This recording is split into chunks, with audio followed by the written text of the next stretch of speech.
Assalamualaikum warahmatullahi wabarakatuh. Kita akan kembali membahas kisi-kisi dan bank soal untuk persiapan PAT PPKN kelas 7 dengan KD yang ketiga, yaitu mengasosiasikan karakteristik daerah dalam kerangka Negara Kesatuan Republik Indonesia. Ini adalah video terakhir yang saya buat untuk persiapan PAT PPKN kelas 7. Sebelum itu silahkan seperti biasa tuliskan nama dan kelas dalam kolom komentar sebagai presensi kehadiran kalian. Oke, kita langsung saja bahas indikator soal nomor 23.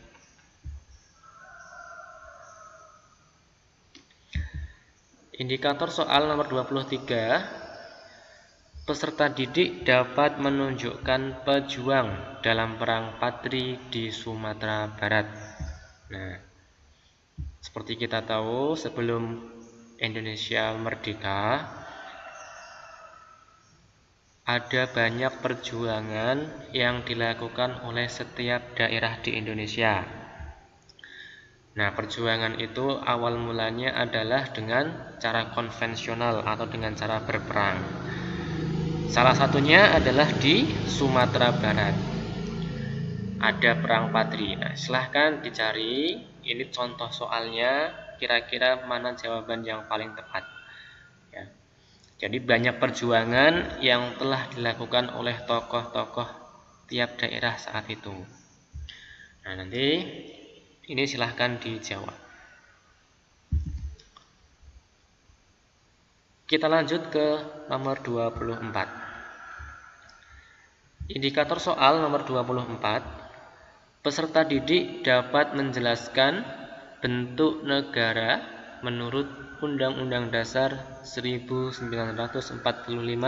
Pasal 1 Ayat 1. Nah, di sana disebutkan bahwasanya Indonesia itu bentuk negaranya apa? Bentuk negara ya. Bentuk negara itu beda dengan bentuk pemerintahan. Kalau bentuk negara itu bisa kesatuan atau bisa federal. Kalau bentuk pemerintahan itu macamnya bisa republik atau monarki atau yang lainnya. Jadi beda antara bentuk negara dengan bentuk pemerintahan. Silahkan ini dicari jawabannya apa, kemudian dituliskan. Lanjut, indikator soal nomor 25. Nomor 25, peserta didik dapat menunjukkan tokoh yang mengusulkan kalimat pertama pada naskah proklamasi. Nah, ada beberapa pengusul pada naskah proklamasi, ya, ada kata pertama dan kata kedua. Nah, awalnya kata pertama itu bunyinya kami rakyat Indonesia dengan ini menyatakan kemerdekaan Indonesia. Kemudian diubah menjadi kami bangsa Indonesia dengan ini menyatakan kemerdekaan Indonesia. Kira-kira usulan dari siapakah kalimat pertama itu? Nanti silahkan ini dibaca, dicermati, dan dijawab. Itu indikator soal nomor 25. Kita lanjut ke indikator soal nomor 26. Nomor 26, peserta didik dapat menunjukkan penyebab kegagalan perjuangan bangsa Indonesia sebelum abad ke-20. Nah, ini tadi ya, masih ada kaitannya dengan perang yang tadi disebutkan. Ternyata perjuangan bangsa Indonesia itu banyak kegagalan saat berhadapan dengan pemerintah kolonial. Nah, kira-kira penyebab kegagalannya itu apa? Apakah belum bersatu, atau karena kuatnya musuh, atau karena masih ada yang tidak semangat dalam memperjuangkan kemerdekaan pada saat itu. Nah, nanti silahkan ini dijawab, dibaca lagi materinya, kira-kira apa yang membuat kegagalan perjuangan bangsa Indonesia. Ya. Lanjut ke nomor 27. Nomor 27, peserta didik dapat menjelaskan hasil Kongres Pemuda pada tanggal 28 Oktober 1928. Nah, ini Kongres Pemuda ini merupakan salah satu tahap dalam pembinaan persatuan di Indonesia. Karena Indonesia itu tidak langsung bisa bersatu. Awalnya dijajah itu ya masih berjuang dengan sendiri-sendiri per daerah. Tiap-tiap daerah melakukan perlawanan, sehingga belum ada persatuan atau kesatuan dalam koordinasi melawan penjajah. Setelah itu nanti ada yang namanya kebangkitan nasional, di mana ada organisasi yang dibentuk, yang ini merupakan cikal bakal dalam mempersatukan rakyat saat itu. Nah, Kongres Pemuda merupakan salah satu tahap juga. Setelah adanya tadi kebangkitan nasional, maka tahap selanjutnya adalah Kongres Pemuda ini. Nah, Kongres Pemuda atau pertemuan pemuda saat itu menghasilkan Sumpah Pemuda. Ya, yang mungkin kalian juga sudah hafal kalimatnya. Nanti silahkan ini dibaca soalnya dan dijawab. Jadi yang ditanyakan adalah hasil dari Kongres Pemuda tanggal 28 Oktober.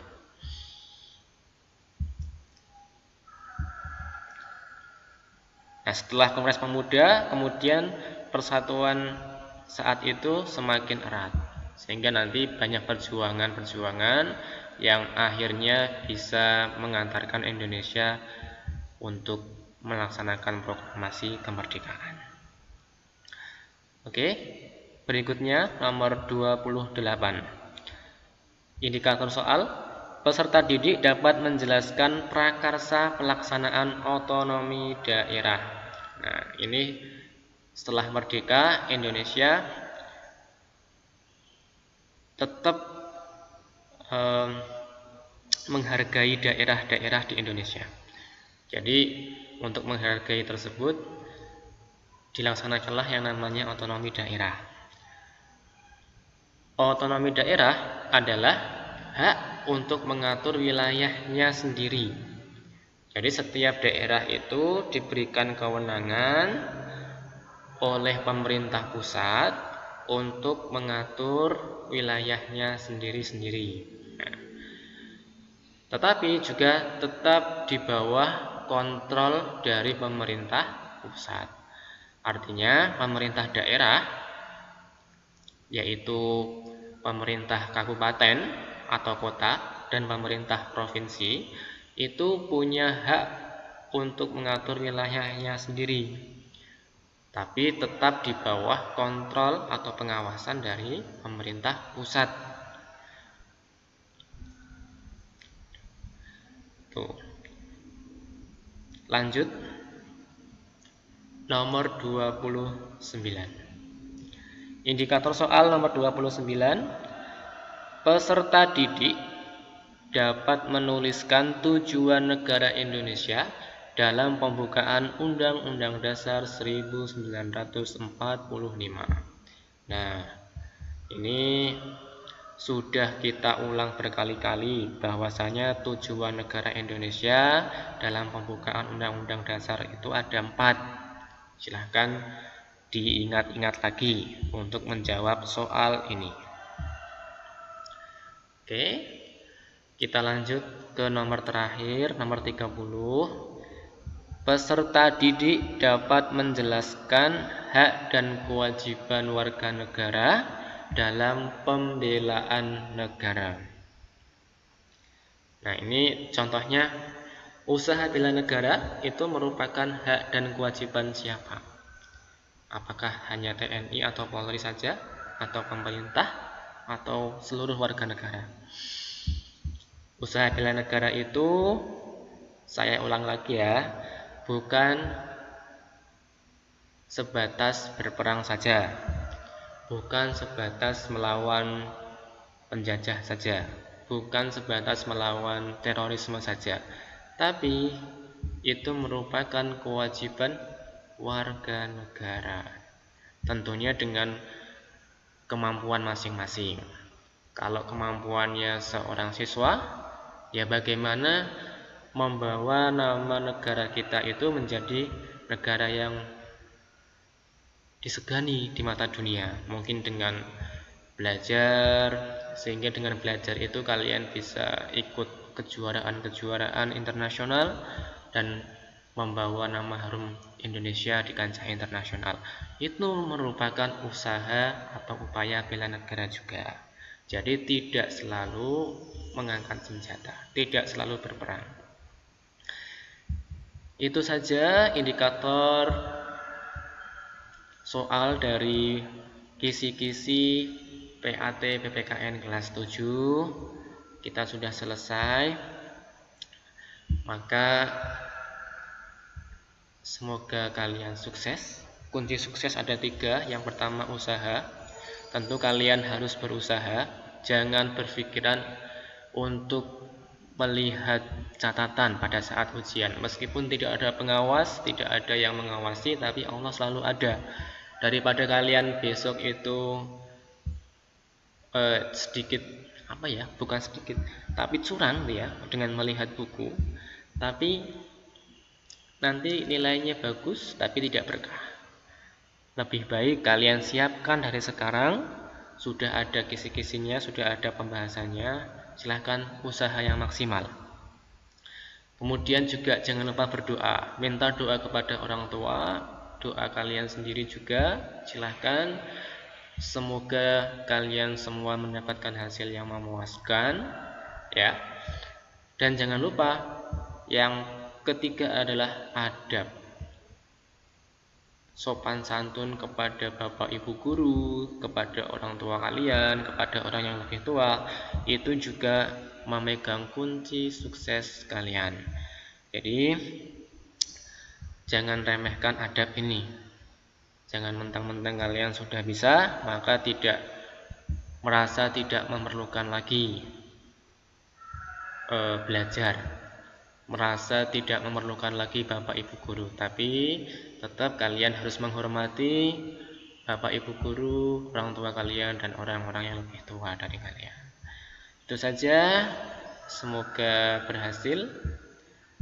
Silahkan nanti kalau ada yang mau ditanyakan bisa WA pribadi. Saya cukupkan. Wassalamualaikum warahmatullahi wabarakatuh.